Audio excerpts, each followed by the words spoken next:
नाम की महिमा बहुत अधिक है। कलयुग में नाम को छोड़कर दूसरा कोई उपाय नहीं। सतयुग में हम योग करते थे, ध्यान करते थे, त्रेता में यज्ञ करते थे, द्वापर में पूजन करते थे और कलयुग में तो केवल नाम, क्योंकि कलयुग में जीव नाम के अलावा कुछ और कर ही नहीं सकता। उसमें न योग्यता है, न उसमें क्षमता है कुछ और करने की। तो किसका नाम जपना चाहिए और क्यों जपना चाहिए? कहते हैं हरि के नाम के अलावा कलयुग में दूसरा उपाय नहीं। क्यों हरि का नाम? क्योंकि माया प्रभु की दासी है, प्रभु के अधीन रहती है और मायापति हरि को ही कहा गया। प्रभु की कृपा से ही जीव माया से मुक्त हो सकता है। बगैर हरि की कृपा के जीव माया से मुक्त हो ही नहीं सकता। इसलिए माया से मुक्त होने के लिए हरि की शरणागति चाहिए, हरि की शरण चाहिए। और सबसे अच्छा तरीका क्या है प्रभु को प्राप्त करने का, उस माया से मुक्त होने का और प्रभु के शरणागत होने का? उसके नाम का उच्चारण ही सर्वश्रेष्ठ उपाय है उससे मुक्त होने का। कौन से नाम का है वो उपाय है? राम नाम और कृष्ण नाम। हरे कृष्णा कृष्ण कृष्ण हरे हरे, हरे राम राम राम हरे। इन नामों का उच्चारण करना चाहिए। इन्हीं नामों की विशेषता क्या है? इसी नाम का क्यों उच्चारण करना चाहिए?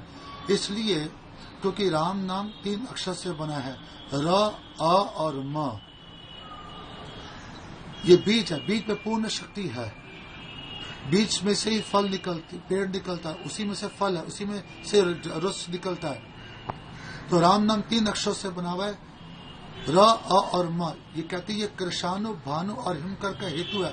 कृषाणु कहते हैं अग्नि को, उसमें से र शब्द निकाल दो तो क्या बचता? अग्नि। कोई वर्ड नहीं है, र है तो अग्नि है और अग्नि का काम क्या? जला के भस्म करना। जब र बोलते तो सारे पाप जल के भस्म हो जाते हैं। भानु कहते हैं सूरज को, उनमें से अ शब्द निकाल दो तो क्या बचता है? भानु। भानु कोई वर्ण नहीं है, आ है तो सूरज है और सूरज का काम क्या? अंधकार का नाश करना। जब हम आ बोलते हैं तो जीवन के अज्ञान और अंधकार का नाश होता है। हिमकर कहते हैं चंद्रमा को, उनमें से म शब्द निकाल दो तो बचता है हिकर। हिकर कोई वर्ण नहीं है, कोई शब्द नहीं है, म है तो हिमकर है। और चंद्रमा में अमृत का वास है, क्योंकि चंद्रमा की किरणों के कारण फलों में और सब्जियों में रस की उपलब्धि होती है। जब हम म बोलते हैं तो हमारे कंठ में अमृत का वास होता है। और दूसरी चीज, ये वेदों का प्राण है। वेदों का प्राण कैसे है? कहते वेद का पहला अक्षर ओम, ओम के बाद वेद निकले मंत्र सारे जितने भी बोलते हैं ओम से तो शुरू होते हैं। जैसे ओम नमो भगवते वासुदेवाय, ओम नमः शिवाय, ओम नारायणाय, ओम गणेश, जितने मंत्र हैं ओम से शुरू होते हैं। लेकिन ओम का कारण ही राम नाम है। वो कैसे? ओम में से म शब्द निकाल दो तो क्या बचता? ओ, यानी शोक का वाचक। यानी म है तो ओम है। यानी जब इंसान ओ बोलता है, नहीं दुखी हो तो नहीं बोलता ओह मैं बड़ा दुखी हूं, यानी म है तो ओम है। बगैर म के ओम हो ही नहीं सकता। ओम को संस्कृत में कहते हैं प्रणव। प्रणव में से र शब्द निकाल दो क्या बचता? पनव। पनव कोई वर्ण नहीं, यानी राम नाम है तो ओम है, यानी ओम का कारण भी राम नाम है। तो जो राम नाम जब तक सारे मंत्र इसके अंदर विराजित है, सारे मंत्र इसी के अंदर है, ये सब मंत्रों का राज है। तो राम नाम जपने से हम सारे मंत्र इसके जप कर लेते हैं। तो यानी ये ब्रह्मा विष्णु शिव रूप है, यानी ये ब्रह्मा विष्णु शिव सब हमारे इसी जप से अधीन हो जाते हैं। इसको शिव जी जपते हैं और काशी में जो कोई मरता है उसको गति देते हैं। कि कैसे?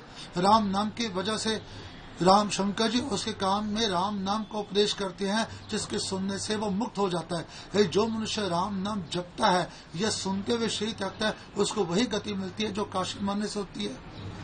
तो इसकी महिमा गणेश जी जानते हैं। अब गणेश की लोग सबसे प्रथम पूजा क्यों करते हैं? कहते हैं गणेश विघ्न नाश करते, विघ्न नाश करते। ये विघ्न नाशक कैसे बने? राम नाम की वजह से। एक बार सारे देवता इकट्ठे होते हैं, देवता ये निर्णय करते हैं कि सबसे प्रथम पूजनीय कौन हो।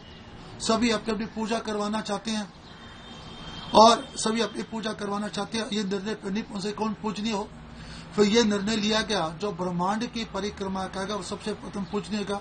और सभी अपने अपने वाहन पे बैठ के ब्रह्मांड की परिक्रमा करने जाते हैं। संत नारद जी मिलते हैं, उनकी उपेक्षा करके जाते हैं, इसलिए क्योंकि संत कथा सुनाएंगे हम पीछे रह जाएंगे।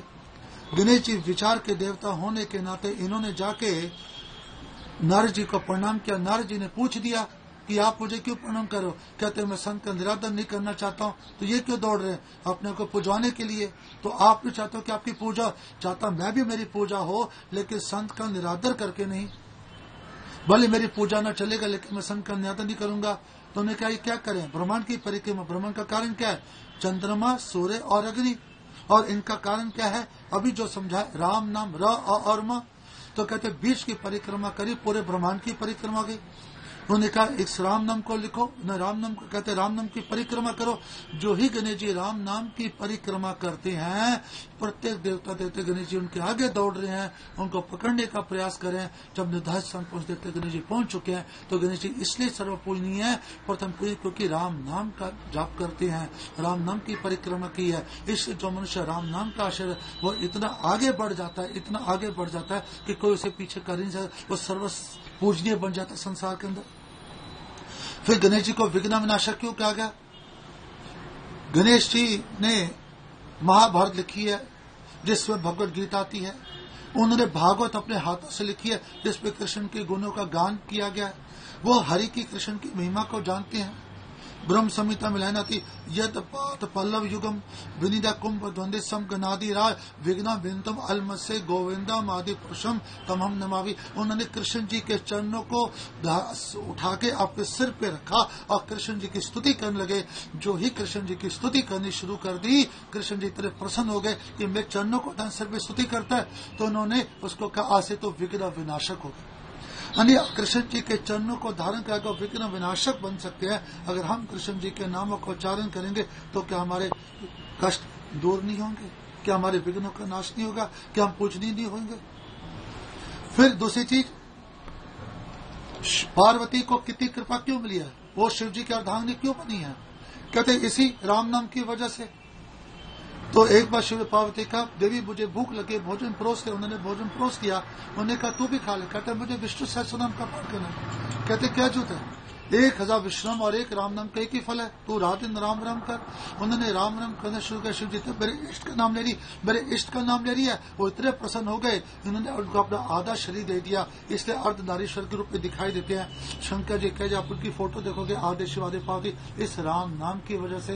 यानी जो राम नाम का जप करता, आश्रय लेता है, उनको शिव अपार कृपा करते, अपने स्वरूप प्रदान करने के तैयार हो जाते, अपने समान बनाने के लिए तैयार शिव जी। क्योंकि मेरे इष्ट का प्रीतम है, वो मेरा भी प्रीतम है। जो राम नाम नहीं जपता, जो इष्ट का प्यार नहीं करता, तो वो शिव का कभी कृपा का पात्र बन ही नहीं सकता। दूसरी चीज, जब समुद्र मंथन किया गया, उसमें से 14 रत्न निकले और सबसे प्रथम चीज निकले विष। यानी जब हम कभी कोई भी सत् कार्य करते हैं तो पहले विष ही तो आता है, विष का प्रॉब्लम जी तो आती, समस्या तो आती है। उस विष का पान कौन करे? हम दूसरे को विष देना चाहते हैं। अब कोई विष पीना नहीं चाहता, दूसरे को विष पिलाना चाहते हैं। हम अपनी समस्या दूसरों पे थोपना चाहते हैं। तो देवता ने जाके पूछा विष्णु क्या करे? कहते शिव जी को दो, वो उसको धारण कर सकते हैं। वो क्यों धारण कर सकते हैं? क्योंकि उन्होंने अमृत का पान किया। कहते अमृत अभी निकले तो पहली चीज विषय दिखा, आपने अमृत कहां से निकला? कहते शिव जी से प्रश्न करना। शिव जी के पास जाते हैं, शिव जी को पूछते आप इसको पियो। शिव जी पूछा किसने भेजा? कहते भगवान विष्णु ने भेजा है। कहते विष्णु अब तो विष होएगा नहीं, मैं जरूर पीऊंगा। शिव जी विष को पी गए, उन्होंने अपने कंठ में रखा, नीचे नहीं उतारा। क्यों नहीं उतारा? इसलिए नहीं उतारा क्योंकि पीना तो मेरे राम ने था, मेरे हृदय में राम का वास है। पीना मेरे राम ने था, ये तो मेरी महिमा को बढ़ाने के लिए कहा तो विष पी ले। उन्होंने विष को कंठ में रखा। हुआ क्या? उनका नाम पड़ गया नीलकंठ। उसका प्रभाव फैलने लगा, जहर फैलने लगा। और जब जहर फैलने लगा तब क्या हुआ? इन्होंने राम नाम जपना शुरू किया। विष जब राम से मिला तो विश्राम हो गया। इससे जीवन में जो सुख शांति चाहता है, राम नाम का आश्रय, विश्राम से मिलेगा, जीवन में विश्राम होगा। ये दो समस्या। हरे कृष्ण।